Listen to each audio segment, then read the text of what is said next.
તો નવસારી શહેરના ward number 4માં mayor અને મ્યુનિસિપલ કમિશનરે સ્થળ મુલાકાત લઈને વિકાસ કાર્યો અને નાગરિક સુવિધાઓની સમીક્ષા કરી હતી।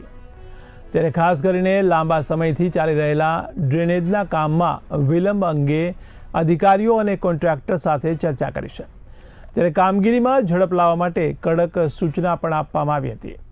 તો સ્થાનિક નાગરિકોને પડી રહેલી મુશ્કેલીઓને ધ્યાનમાં રાખીને આ કામ તાત્કાલિક પૂર્ણ કરવા પર ભાર મુકાયો છે।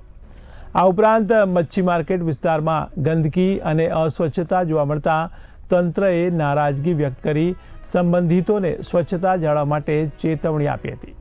શહેરમાં સ્વચ્છતા અને નાગરિક સુવિધાઓ અંગે કોઈપણ પ્રકારની બેદરકારી સહન નહીં કરવામાં આવે તેવી સ્પષ્ટતા સાથે તંત્રએ સતત દેખરેખ રાખવાનો નિર્ધાર વ્યક્ત કર્યો છે।